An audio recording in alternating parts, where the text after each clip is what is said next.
Islam. And the Prophet Noble Drew Ali taught the Moors that the citizens of all free national governments, according to their national constitution, are all of one family bearing one free national name. Those who fail to recognize the free national name of their constitutional government are classed as undesirables and is subject to all inferior names, abuses, and mistreatment that the citizens care to bestow upon them. And it is a sin for any group of people to violate the national constitutional laws of a free national government and cling to the name and principles that delude to slavery. At this time, I'd like to recite the Moorish American prayer, the source from which we draw our strength. Allah, the Father of the universe, the Father of love, truth, peace, freedom, and justice. Allah is my protector, my guide, and my salvation, by night and by day, through his holy prophet, Drew Ali. Amen. First of all, I'd like to rise to give praise to Allah. I'd like to give praise to Allah because he is the Father of the universe, the Father of everything that ever was, is, and evermore to be. I'd like to give honor to Allah's holy and illustrious prophet, Noble Drew Ali.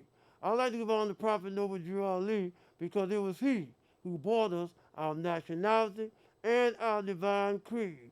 The books say whenever a nation is in need for a prophet, Allah will send one.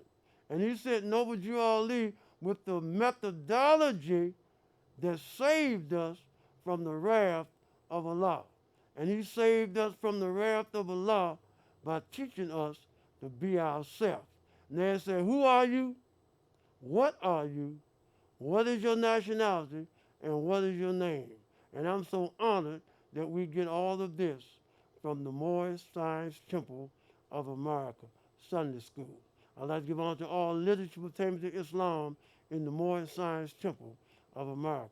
I'd like to give honor to effort because so many of us won't even try. And right now, last but not least, I'd like to give honor to this brother who's right here with me, Brother Denmar V.C. Bey. That's a powerful name. And I want to talk about this brother this evening and have him ask me a few questions because we've been together for the last couple of weeks and he has been asking me a lot of questions about the Prophet Noble Drew Ali and the Moorish Science Temple of America, and you see that he have a Bey on his name. Now, the length of time I've been in the Moorish Science Temple of America, usually when people have questions, I let them come to the Moorish Science Temple because certain things I'm not even going to answer. Certain things we don't answer because sometimes you might ask something that is a part of something else. All you need to know is about your nationality and your divine creed. And this is what we teach here in the Moorish Science Temple of America about your nationality and your divine creed. But this brother, Denmar V.C. Bey, the brother's spirit is so beautiful that when he was misinformed, he knew that because it didn't register in his own psyche. And this brother shared some things with me about the prophet.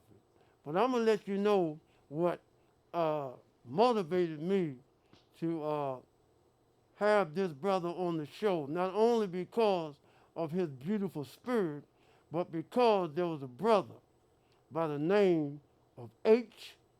Scott Eel. And H. Scott Eel was a brother that was out of New York City. He attended Temple 21 up there. And he is the brother that had a brother by the name of G.S. Hatchett Bey and Wesley Walker Bey, and those brothers to get in touch with German Bey to try to open up a temple inside those institutions. And one of his best friends was a brother by the name of C.M. Bey. And C.M. Bey is a brother that's close to Taj Tariq. And this brother that I'm sitting with right now is a member of Brother Taj Tariq's temple. And because of H. Scott Ill,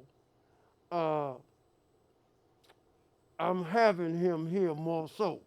Because in Lexington, Kentucky, in 1956, well, 1954, it took that long, this brother, H. Scott Ill, had those brothers in D.C. to get in touch with that brother over there in Baltimore to try to teach them about the prophet, Noah Jew Ali. Now, a lot was going on because this is the same time that Morocco got its independence and the flag was given back to them, and we already had the flag here in the United States. But this brother is so sharp, and there's a lot of questions that he have that he want to ask me. But I'm going to answer the first two myself. The first question that was asked to me, and people have been sending this to me all across the country, is do the Moors fast during the month of Ramadan in September, or do they fast during the month of Ramadan in October? Well, brother and sister, if you want to fast in September, if you want to fast in October, that's a good thing. I remember many years ago, about 50 years ago, when we first started fasting during the month of Ramadan, there was a brother, the name Honorable Elijah Muhammad. He passed now. And when he was living, all of the brothers and sisters in the Nation of Islam would fast the whole month of December and call it Ramadan. And the reason why everybody was fasting in December for their Ramadan, because he wanted all of his members to get away from the European Christmas. So everybody was fasting in December, even during Christmas time. And the Moorish Americans, we used to fast with the Nation of Islam in December, and then we'll come back and fast with the Sunni community. So we was pumped up and hyped up, and we read the 30th twice a year. So when you begin to talk about Ramadan and the 5 pillars of Islam, the first, or one of the pillars, it says, Ilaha Muhammadah Rasulullah. It's bearing witness that there is no God but Allah, and that Muhammad is the last and the seal of the prophet. I can't honor them 5 pillars. I can't honor. And you want to get on Ramadan and call yourself a Moorish American, say that Noah Jew Ali is the last prophet in these days, and you over there praying with them. What this nigga over here praying with us for? That dude's still practicing shirk, because he's saying that Noah Jew Ali is the prophet. But Noah Jew Ali brought us Jesus, he brought us Muhammad, he brought us Buddha, and he brought us Confucius, and he said that Muhammad was the last prophet in that day and time, in that era of time, and if anybody else came and claimed to be Muhammad, then they would be practicing shirk. So we have a religion, and our religion is Islamism, which is the practice and the doctrine. So our religion is not Islam. Our 5 pillars is love, truth, peace, freedom, and justice. And if we live according to truth, if we live according to peace, if we live according to freedom, if we live according to justice, then we are in accord with the universal order of things, because we are loving our brothers and sisters, telling them the truth, that they may live in peace, have freedom, and justice will come to us all. So yes, we fast. I mean, if you don't want to fast during the month of Ramadan, you don't have to, because our people, we were fasting all the time anyway. We ain't got nothing. We were starving anyway. You know, when I first started fasting, that was before Martin Luther King did all that work with the civil rights movement. So we were suffering. And the brothers that was inside of the institutions, the Moors, that I just said that was fasting, if you got caught during the month of Ramadan, bringing some food out of the kitchen so you could break your fast later on that night, you going through the hole for 30 days. And a lot of brothers was going through the hole, and 30 days, then around 1975 or something, this is when it was legal, and you could go on and eat after the meals and all of that. But there was a time when we used to fast, and we had to go and bring our food back out, et cetera, et cetera, et cetera. But Jew Ali never told the Moors that we had to fast during the month of Ramadan. And as I said earlier in a conversation, that we was kind of messed up anyway. We messed up with the whole religious world. Because when you begin to talk about the Dark Ages, during the Dark Ages, the only people that was praying anyway was you and me. The European wasn't praying because they was in the Dark Ages doing everything that was diametrically opposed to what God said. So now you done took my forefathers, you done took our name, and now you claiming something that ain't yours. So no, it ain't legal that you have to fast during the month of Ramadan, but a lot of us do because we cleaning ourselves out. And we honor Muhammad. We honor Buddha. We honor Confucius. And you know, when you begin to talk about the Chinese, it tells you that they come from Africa right here in the Moorish Quran. And they know that for a fact. So what we're going to do right now, we're going to let my brother ask me some questions because he have a whole lot of them. He be asking me a million questions all week. And I love it because through the Prophet Noble Jew Ali, I become the question and the answer. So praise Allah, my brother. Islam. Can you ask me the question that you have, sir? Yeah, so I wanted to know the uh the uh the difference between going downtown and with the name registering and all that, the confusion on that. Well, really, it's no confusion. The reason why I say there ain't no confusion because whoever told anybody to go downtown, they was with the Moorish Temple before. And what is going on? They're mad because we ain't moving as fast as they think that we should move. But Drew Ali said the move will go so low you look up and see nothing but term the fence. We got to do this in Allah's time. Because Drew Ali said this is the everlasting movement. So if Allah sent Noble Drew Ali to redeem us from our sinful ways, and Noble Drew Ali gave us nationality cards and telling us that we had the methodology to talk to the Europeans so we could deal with reparation and everything, to go down to the courthouse and to ask them to give you some kind of paperwork, then that means that it has nothing to do with Noble Drew Ali. It has nothing to do with the Moorish Science Temple of America. Case in point. You and I were together there, and I seen some paperwork you had.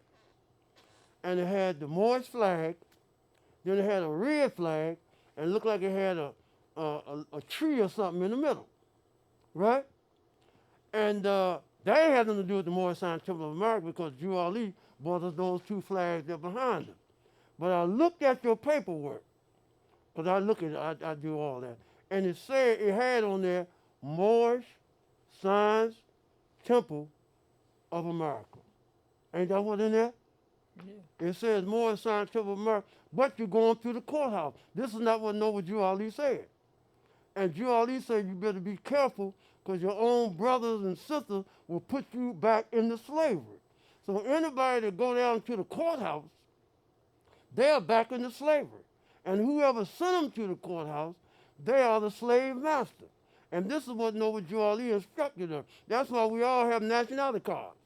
And he told us that on that nationality, he says it's going to change in your pocket. So there's a lot of things that the prophet told, even certain prayers that we have, that will heal you. But because of we don't want to follow the prophet, and we want to follow the mere ideas of man, we'll go to the courthouse. But brother, you went to the courthouse. A lot of other brothers went to the courthouse, but I'm here now to give you your nationality card because that had nothing to do with the Holy Prophet, nor with you all. Now let me share this with you too, being we on this subject matter. Because when I first come to Portland, all of us was one. The show I showed you with Kadar and the brother, the elder brother, he was the brother who was giving people the paperwork so they'll go down to the court. See, at that time, Kadar wasn't doing that at that time. Didn't nobody know that we wasn't in unity because a brother that was with us too, he got locked up because he went and laid in a place and was squatting. See, I don't have anything to do with the Prophet Noble Drew Ali. He said he signed to go up a certain way. And when Noble Drew Ali found the Moorish Science Temple of America, he brought us citizenship, telling us that we were citizens of this government. And then he told us in Act 5 that this organization of the Moorish Science Temple of America is not to cause any confusion or to overthrow the laws and constitution of the said government, but to obey hereby. So all of those that's telling people that they have to go to the court. Matter of fact, one of the brothers that does that, he's the one telling me we need these many signatures. We don't need no signatures. Because everybody that got a nationality card, you're going to get some play doing reparation if you're a part of the Moorish Science Temple of America. Now, there's a lot of brothers and sisters that have Eels and Bays on their name. They're not a part of the Moorish Science Temple of America. So reparation have no bearing on them. They would never get no play right there. But everybody that have Eels and Bays on their name through the Moorish Science Temple of America is going to get their reparation when we are ready, because Rome's time been declared out. Oh, okay. Another question? Yeah, well, there was something I had read in here in the Holy Quran, Okay. and it was talking about it spoke on wives, and Huh? it spoke on wives. In the Moorish Quran?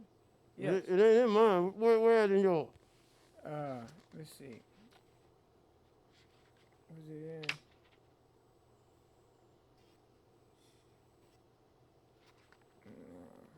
So what is your question though about wives?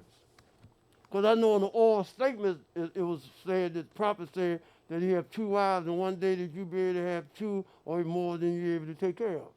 Yeah, That's what you're talking about? Yeah, that's what I'm talking Let about. me tell you what happened to me one time. There was a sister by the name of Sister Wilson Bey. And Sister Wilson Bey was with the prophet. And she had a girlfriend, an old timer. She wore orthopedic shoes, looked like my mother, old lady. She about 80, 70 something, 80 years old. And she told me, she said, Lynch-Bey, you should marry me. She said, you should marry me, because she was an old sister probably because she was getting ready to pass, so she needed some aid and assistance. She said, if you marry me, then I can instruct your wives, right? So, and Noble Drew Ali had that, the Cook Bay brothers said that Drew Ali said that. So it was a custom of our people that men had more than one wife, but that was because, say, if we had a spiritual war, right? And I went out to war and I got killed. I didn't come back. And I had a wife and I had children. You'd take my wife and my children in so they wouldn't have to be out in the desert. But now you see on social media everywhere that brothers are talking about polygamy and with the women. Man, but at that time, you wouldn't be in the same quarters as the woman. You won't have no 2 or 3 different women in the same bed. And, that's not Islam. This is something that the Europeans were doing up in the cave because the sister was intelligent and everything else. It's not about the flesh. The same thing that we was talking about to the Europeans that we don't do, that we went in Spain and told them to stop, they're doing the same thing now. But in this Arab time, now, right now, I don't agree with it. I don't agree with the brother having more than one wife right now. And the reason why I don't agree with the prophet said it is because there's a brother here in Portland, Oregon, named Melvin Ritchie. You know him? No, Rashid's younger brother. And he was getting married, right? And before he got married, his wife asked him a question. She said, have you ever been with a European woman? And he said no. And she said, okay, why marry you then? Because a lot of times, the things that we do today is not was a part of our forefathers. My mother, one of the things I ain't never paid no attention to nothing she told me, but this. She told me to never eat nothing to get up and walk. See? Never eat nothing to get up and walk. And that is because we done took on concepts that wasn't part of our forefathers. Can you imagine Sister Mary, Sister Elizabeth, or Sister Ruth getting on the pole and dancing? No, because these were women of God. And we was men of God. But we have taken on the concept and the ideology of another people. So yeah, that was a custom of our people. But like I said, the reason why that was came about too was because we had a lot of wars. Instead of just leaving the sisters and the children out there to fend for themselves, we would take them in, and that's how you have more than one wife. Now, there's a brother named Pleasant Bey. Pleasant Bey, back in the 70s, he had 7 wives. And a lot of brothers was complaining about it. This brother got 7 wives. And he stood up in the temple. He said, yeah, but most of you brothers, you sneak it off on your woman. You know what I mean? You got a girl there. You got a girl there. All my wives know each other. All my wives are in the Moorish temple. You know, this is a custom of our people, and I'm getting money so I can take care of them. So, you know, these things like that, what we need, you know, these are things that you hear all the time, and brothers is speaking about. I'm going to say this because you and I talking. I love that you told me that. When you first heard about Noble Drew Ali, when you first heard about him, somebody told you that going to the Moorish Temple of America, you can get money up in there. From something in that regard. Yeah, that wasn't the exact term. What was it? Tell me what it was. Well, I can't really remember exactly what okay, it was. Okay, when you were saying that when you first joined through the temple, you heard that you can get some blessings. But you know, then I heard, well, no, I'm saying that because I don't want you to offend nobody else that you might be close to. Right, yeah. Yeah, I don't want you to offend nobody, but I don't care who it is. I got to talk. We talking about the truth because people are listening to us. I'm saying that you'll see that every day. People come in because they say they can get this. They can get this tax cut. They can get this. But Drew Ali, remember the president said something a long time ago, ask not what your country could do for you, but what you could do for your country? Yeah. See, you don't find that here. That's just like right now. I want you to listen to this because you said somebody get ready to call you sheik one time. Now, let me tell you something. The Holy Prophet, Noble Drew Ali, he gave us instructions. Now, we are part of the Moorish Temple of America, and we are an organization. We're not just a nation, we're an organization. And there's laws and things that we have to go by. And when you find a brother, and when you find a sister that don't attend their meetings, don't keep in line with all necessities, don't pay their dues, no per capita, they're not a part of this foundation. See, you got a million different grand sheiks, but they are not following the Prophet Noble Drew Ali. I'm not saying do what you do. Do what you do, because one thing I learned, I know a lot of little children. A lot of them was born under the resurrection. There's someone born under the reincarnation. Some was born under the whatever it is. And all their life, they have been living this attribute. And the time gonna come when we all gonna have to come together under one head like the prophet left it. And in order to do that, we got to study this literature here. Now, it says our divine constitution and bylaws. Then it says, what is the Constitution and what is the bylaws? Right? Now, Act 1 is the Constitution. Act 2 through 7 is the bylaws. Act 1 talk about the preamble. We the people, who form a more perfect union, etc. And that's talking about the Grand Sheik, that's talking about the chairman, that's talking about the assistant Grand Sheik, and they're talking about the grand body. The grand body is not lay members who just come and go. The grand body is sheiks. That's why I'm telling you the other day, every Friday, brother, I can't be nowhere else but at the meeting place. You got to be at the meeting because you all say in Act 2, all meetings ought to be open and closed promptly. So now we calling ourselves a sheik, we calling ourselves a minister, but we ain't having no meetings. We ain't attending no meetings. We ain't doing what the prophets say do. You know why? Because they playing with this.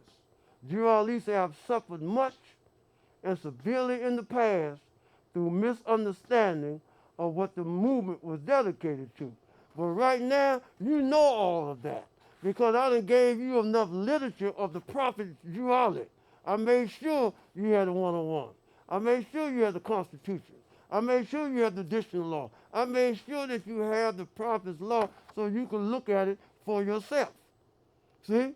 And when you study the prophet, see right here, the prophet is standing in the middle. He's standing in the middle of the Constitution. Too high, you can't get over it. So low, you can't get under it. So wide, you can't get around it. You must come in the door.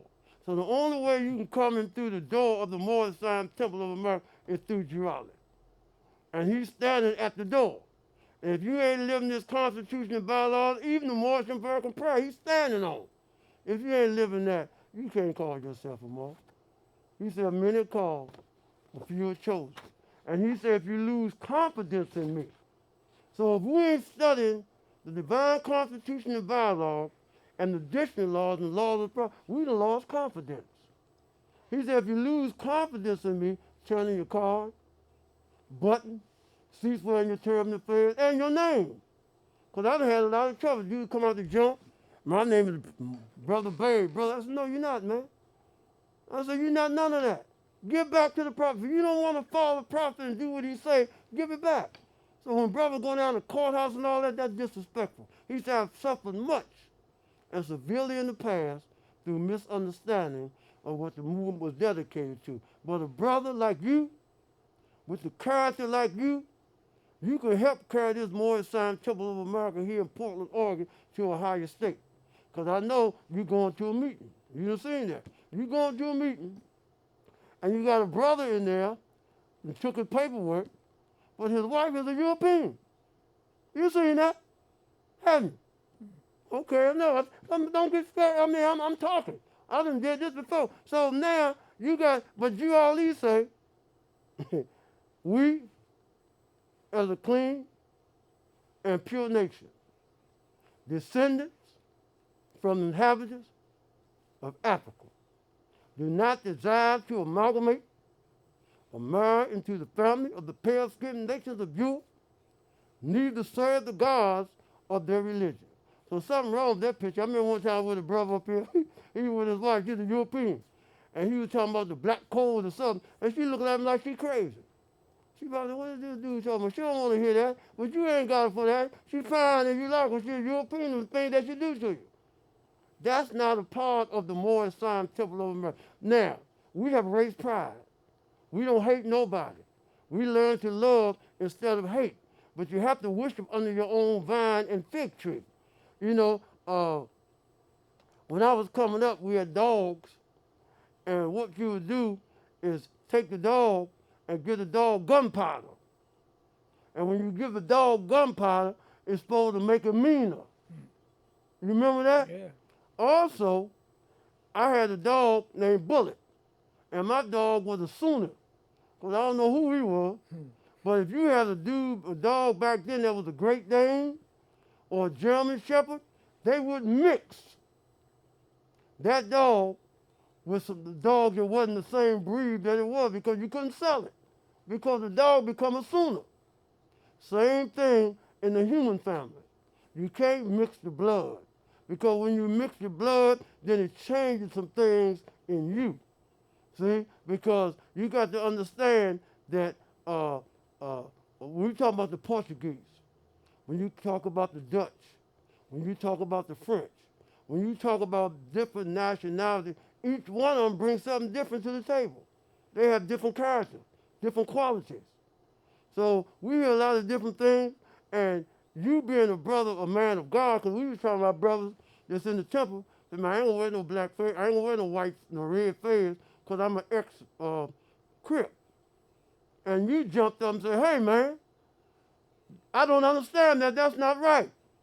The same thing if you join the Moorish Temple. And now we got a lesson in the Moorish Temple. It says every subordinate temple under the Grand Major Temple is to form under the covenant of love, true peace, freedom, and justice, and create their own laws and customs as long as they're in conjunction with the Holy Prophet in the Grand Temple, right? Right. So now, say you and I, we have a temple right here in Portland, Oregon, and we doing real. But we had a fallout with the Grand Sheik in Chicago. What did that have to do with us leaving the body, going somewhere else? Because the local temple is always stronger than the national temple anyway, from the perspective of we see each other every week. We might don't see the national officials till once or twice a year, but we see each other. So if you and I are going through something, right, and we going at it hard, that don't have nothing to do about leaving the temple or leaving the grand body or going somewhere else, because they were one body anyway. When you do that, you scatter the prophet's flock. And I'm saying these things to you, man, because the time will come when you might have to carry this movement here in Portland, Oregon. And you got to watch what come around, because some of them think that they're on the same road with the true Moors, but they're not. And you can't serve two masters at the same time. Now you got the more, everybody got something in front of their name, the Moses temple, the gospel temple. There ain't nothing in front of nothing but the Moorish Science Temple of America. You got brothers and sisters that have been in the temple for 6 months, and now they know everything about the upper rooms and everything. But you know what? There's always been a chamber within a chamber within a chamber. There's always been things in the upper room. There has always been, when I was coming in the temple, the old folks used to say, and I see what they saying now because of what I see, they say we'll take this to the grave before we give it, to somebody else, because they take plan and use them with the prophet, and this is our salvation. This ain't no black history movement. This is a holy and divine movement. And when we say a holy and divine movement, that means that we teaching this book here. This book has the 18 years that's missing in the Holy Bible. They talk about Jesus when he was 12, and they don't talk about him no more than until he's 33. We don't talk about that. They done beat us up and put us into slavery through the religious order. And that's why right now we going through Easter and everything else. But they done took that from us. So not just the 20 sections and 2 missing, we talking about the 18 years. We used to go to the church, and we teach the 18 years, because the 18 years of Jesus' life, it tells you what he was doing. And the things that we read in our literature, just let me tell you something else. They said that the Moors was like Christians. They said we like Christians because we sing. I looked at the first convention, and I showed it to you. The Moors were singing in the convention. No, but you already couldn't take that from us. Now, they don't sing in Christianity. The foundation of Christianity began in Rome. Let me read it first. Chapter 46. The foundation of Christianity began in Rome. The Roman nation founded the first church, of whom crucified Jews of Nazareth for seeking to redeem his people from under the Roman yoke and law. Jesus himself was of the true blood of the ancient Canaanites and Moabites and inhabitants of Africa. Page 57. Page 57.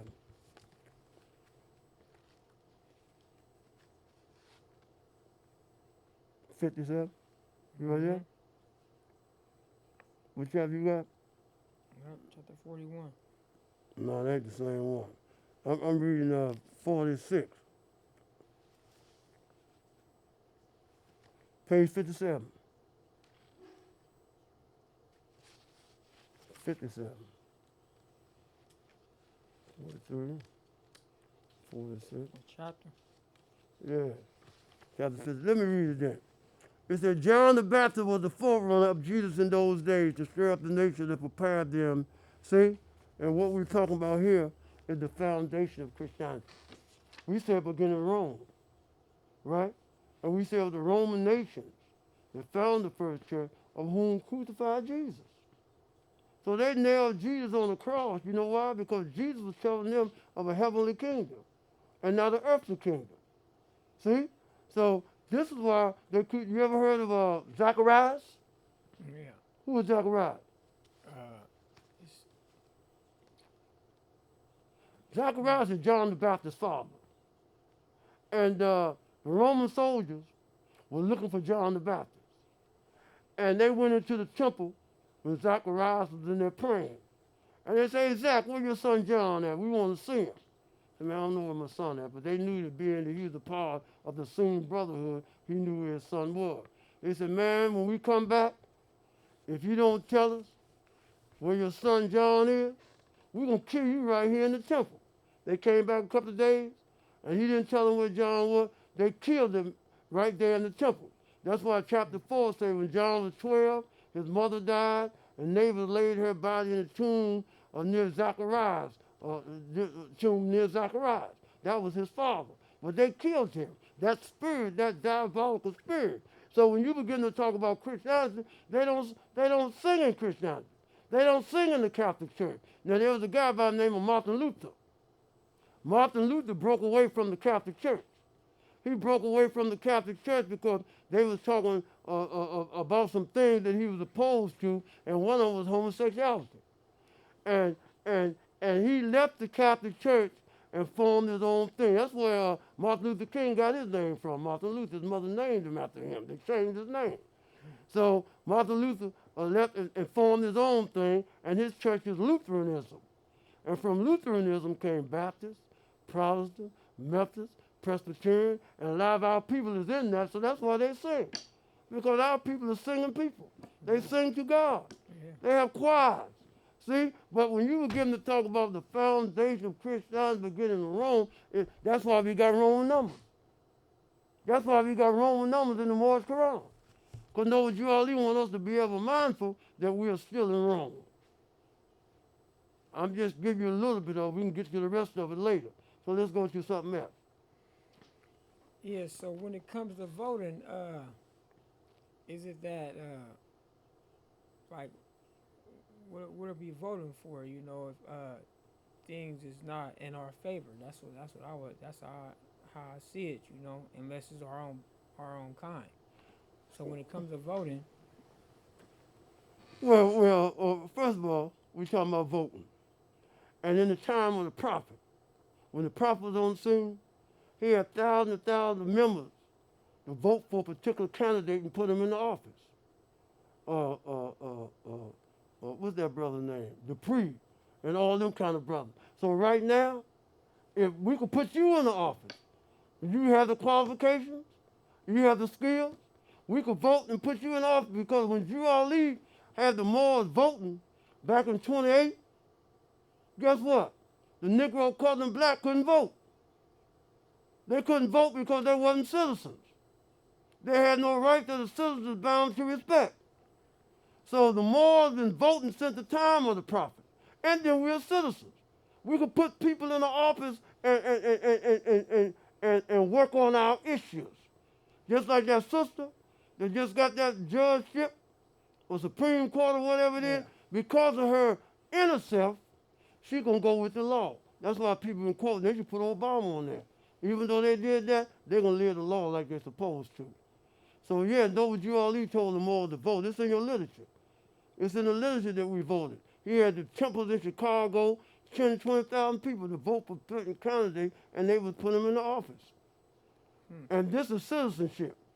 See, this is what we need. That's why through the civil rights era, that's how the mayors become all Asiatic. Because they was putting them in there, but the mayor can't touch the governor. You know what I mean? Well, the mayor said you got to honor the governor.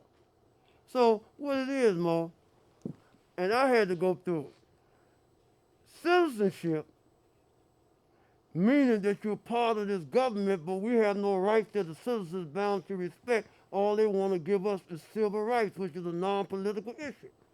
I've said 100 times that Malcolm, when he went to youth on at the UN, and he said that we were bringing the United States before the World Court and charged genocide. Youth on said, Malcolm, you're a good brother. We honor that.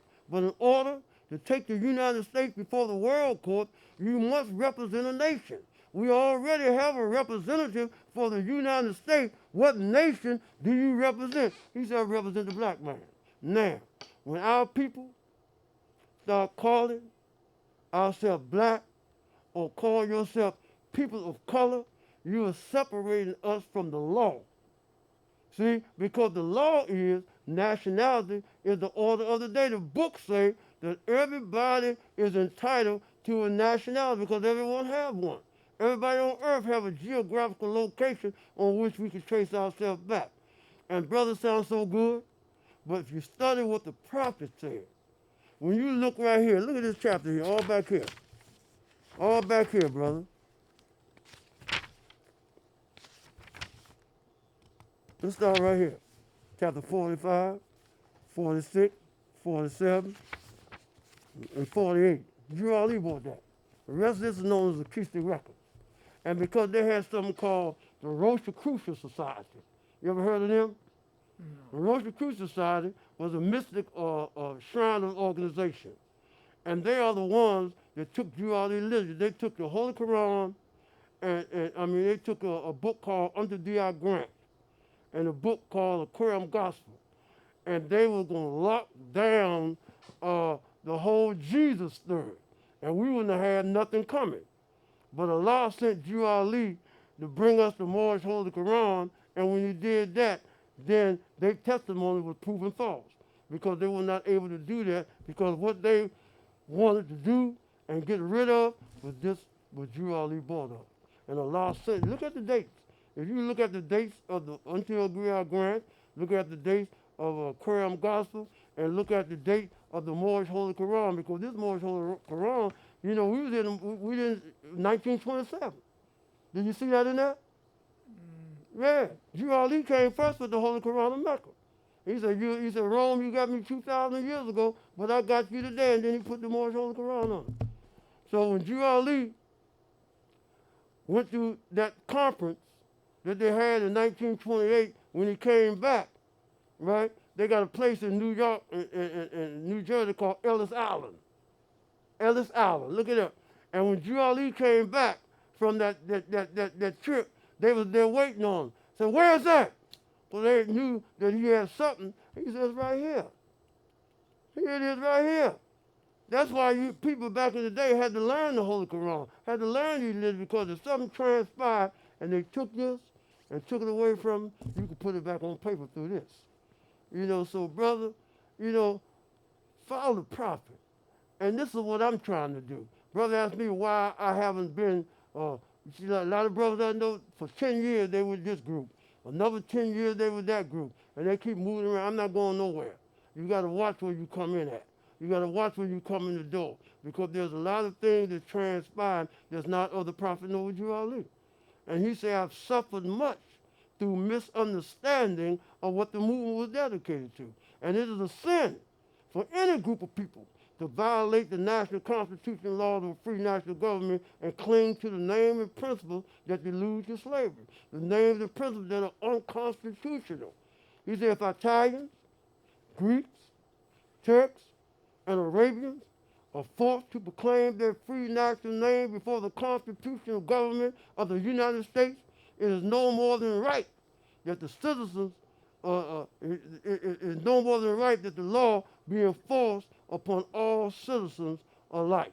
You asked the question about, you said that when a child turned 13, this is when they get their nationality card. I done gave 100 children nationality card when they was first born. So you saying that until they turn 13, they Negro, colored, and black. You know what I mean? That's what they are. If they don't get a nationality card, I know my man told you that, but he done bumped his head. Because when a child is born, soon he's born, just like my birth certificate, Soon he's born, they got Lynch-Bey on his nationality card. I mean, on their birth certificate. See? But now, they might say that when you go down to the courthouse and get your paperwork, just like they got that thing called bar mitzvah when a child turned 13, you know what I mean? It might be that. And they say, well, you're too young to come down to the courthouse to have understanding, so wait till they're 13. That's what they might say. Well, my grand chief, name is Quran. And I remember he was first born. He had an eel on his name. He had an eel on his name and all the children born. And when somebody tell you that, it don't make sense. It's crazy. Yes, sir. Yeah. Come on, let's go on. You got something else? Well, no, I mean, you pretty much covering everything, but I did hear you say, everybody had a right to a nationality, Yeah. And with this same conversation. It's in the human rights law. Yeah. Yeah. But the nationality is the most American.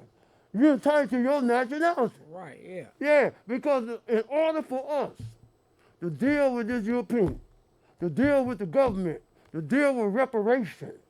See, a little brother told me the other day, said, man, some people told me, I was hurt too, because I heard it before. He said, all we need is a certain amount of signatures. We don't need signatures. All we need is the more to stand up. Rome time been declared out. But because of us, like right now, and no organization in America got many leaders as we got. We got, every week, we get a new one to come up to, I'm the head man now. Everybody want to be in charge. But you got people, I've been in the temple 50 years. You got people that have been in the temple way much longer than me. So all this stuff that people are learning, it already been here. But it's inside the Moorish Temple. Brother just wrote a book. And inside the book that he wrote, he put in there the first convention. A lot of these books that you see brothers writing, why would you put that stuff out there to the public? The book that you getting ready to get, that we talk about Pleasant Bay. That book there, I'm not saying the wisdom, but I suggest to you, before you read any other book, before you order any book, get into your divine constitution and bylaws, your questionnaire, your dictionary law, your Moorish literature pamphlet. Get into what the prophet bought. And when you get into what the prophet bought, then you'll have a better understanding of what these other brothers wrote, because those people that wrote these books, they was in the Moorish temple, but they just know more than the prophet. I tell you, 7 days after the prophet left, his chauffeur stood up and I'm back. I showed you the brother the other day. Tell me he's the prophet. That's why Jew Ali told the Moors, don't name your children Ali. Because he knew if you name your children Ali, and later on you can say, I'm the prophet. I'm back. I'm who he is. Everybody got all the wisdom. They want to know. Now, another thing I want to share. Brother asked me, little brother out of Chicago. I told him that in 1975, I was in a conversation with a brother, because this is when a grand body came into the federal system. And I asked him, I said, man, I see these people coming up in here now. How do we find out what's the right place for us to go? Well, if everybody follows the divine constitution and bylaws, the additional law, you just look and see who got the most members. And what I mean by the most members, just like right now, how many convention centers do we have? When we have our convention once a year, how many convention centers do we have? How much land do we have? Do we have any colonies? What do we have? Do we have land that we can go on and build upon ourselves? Do we have that? Every year when they have a convention, I want you to lay back and find out, where do they have convention? Do they go to the European and rent out a place for the convention, or do they have their own convention hall? I remember years ago, we used to have Sister Cherry Hill and them used to make our clothes. Now, brothers asked me another question too. Said, why do I always talk about a particular grand body? Because that's who was around. For the last 50 years, there was only 2 people coming inside those institutions and other places giving us help. And then when you get out, you go elsewhere when you can do what you want to do. So I suggest to you, brother, because every time you come around me, we're going to study. Yeah. And I love it, and I thank Allah for that. But step back and get into the prophet.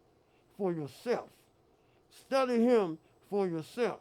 Because like I say, we're in Portland, Oregon, brother. It's a blessing. This is the only state in the union that had racism in the Constitution. We had to be in the house by sundown. I was telling brother, when I went to school, you might have 3 Europeans in the whole school with a Chinese. But here, you might have 10 of us in the class and 30 of them. Because it ain't but 2% of us here. So it's a different mindset altogether. So if you lay back, brother, and study this, you could be a blessing to Portland, Oregon. You could be a blessing here because here right here, songbook. The songbook. Because all the songs that you hear come from the Morris America, come from us. We were singing. They don't sing in the crappy church. Go down Moses, go down to Egypt land and tell old Pharaoh to let my people go. What they singing that for? They don't sing that in their church. You know, so it's a blessing, brother, that you join to come to the Morris I'm not going to say join, you know, come to the Morris and learn about the prophet and learn what he gave us and then take this and give it to your babies. You know, we got the Bible. He said, don't throw away the Bible. He said, because we're going to have to use this Bible to condemn the government. Now, you look right here, this guy they call King James. Right here in the book. It said that Noah had 3 sons. And Noah's 3 sons were Shem, Ham, and Japheth. And that don't make sense because King James changed that. Now, whenever you hear somebody talk about Africa, they always talk about the black face. They talk about Ham. Ham was the oldest son. Now they done made Shem the oldest son and not Ham. So our genealogy have been changed right here in the book. Right here in the book. And the guy, James Stewart, the one that you call King James, he the one that changed that. Here you go right here. It's Genesis chapter 6, verse 13. Genesis 6, verse 13. And it talk about the sons, it says Shem, Ham, and Japheth. And then it talks about Noah's wife. And these are things that we study in Sunday school. See, whatever you're studying, you got to study the prophets' literature that frees us. See right here, where it talk about 50 cubits high? Yeah. Cubits are levels of consciousness. See? Now, you have a lot of brothers today. Say, man, that's not the European Bible. That's our Bible. And they tell them the truth. They tell them the truth because when Europe was in the Dark Ages, we had the Bible. But they took it from us, changed it around. Just like in chapter 17 in the book, when Jesus in Europe, he told Claudia and Judith were with him on the tower near Rome, and they were sinking down to death. That meant that they were drowning in the sin. And Jesus said, come on and walk with me upon the waves. So he's telling Claudia and Judith to walk with him above hatred, slander, lewdness, murder, theft, and everything to harm. And when you do that, then you're walking above the things of the world. You're walking on water because it said the watery grave. So we're going to get in that Quranic class. It talks about the watery grave. And the watery grave is when you're sinking down. And man, I almost drowned. I was living according to, I told you that I used to say the devil made me do it. Mm-hmm. Now the devil, I see him, he see me and run. Yeah. I said, man, now I'm strong. Because I used to say the devil made me do it, now the devil running from me. So what I'm saying to you, brother, nothing happens by chance or accident. You got a prayer rug last night for your son. You took your woman and got her paperwork. It's very rare that you will find a brother that has a woman that's in the temple, especially here in Portland, Oregon. Because they're not going to be in the church and they're over there. But a house divided can't stand. So because of the spirit that you have, because of the love for your family and the things that you are doing, Allah got something else in store for you. Every tub must stand on his own bottom, and every tongue must confess his own. See what I mean? So a lot of times when you talking about God, you can't look to this brother to save you. You can't look to that sister to save you. You're going to have to save yourself. And by saving yourself, you might be able to save somebody else. Again, I want to say about this book. This book was known as the Book of Fire. Noble Drew Ali got this book legally established in this government when he found the Moorish Temple. Now, he said it's for your earthly salvation, and he said the Moorish Americans are returned to Islam as was prepared by our forefathers for our earthly and our divine salvation. So when you look at the back of here, it had 1928 on it. Yep. Now, when you look at the Vatican, and when the Vatican got their paperwork, it was in 1929. I was in 28 and they was in 29, and the reason why they was in 29, they couldn't file their paperwork until we filed ours. You know why? They had to use ours to do what they do, because it's for their earthly salvation. They don't have a divine salvation. While we, the Moorish Americans, have returned to Islam, was founded by our forefathers for our earthly and our divine salvation. Look how you looking, man. You look like your forefathers. Your name is Lynch-Bey. See? So you got to live out your creed. And you're doing a good job, brother. I ain't never seen it. Look at you. Man, look how you looking. You know, I know your wife see you on television, she could be so proud. But I'm proud of you too. But yeah, Mo, it's important. Keep on coming to the meeting. Because by coming to the meeting, the Lord can talk to you.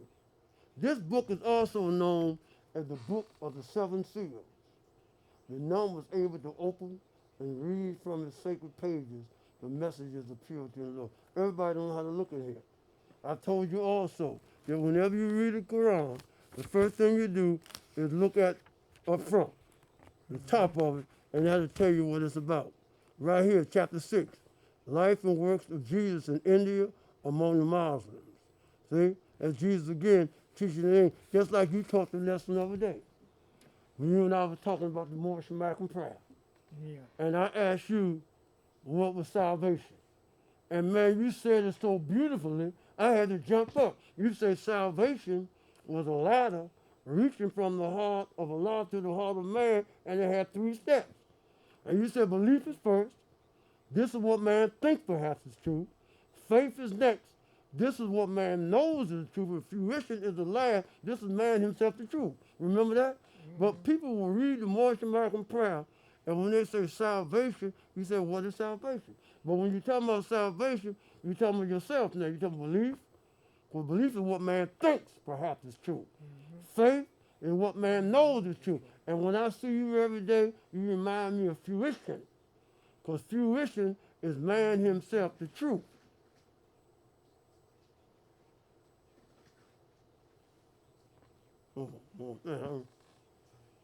Oh, yeah, okay. So praise Allah, Mo. We run out, Mo. Time is up. So in conclusion, wow. You just tell me the time is up. Yeah, we roll. Well, praise Allah. And I'm always honored to have my brother here with me. I'd like to give honor to Brother Rambo Hill. He's on the street. He's out working with the CDL, and he sent Islam to the MoorishVoice. So in conclusion, I would like to recite the Moorish American prayer, the source from which we draw our strength. Allah, the Father of the universe, the Father of love, truth, peace, freedom, and justice. Allah is my protector, my guide, and my salvation, by night and by day, through his holy prophet, Drew Ali. Amen. Wade in the water, wade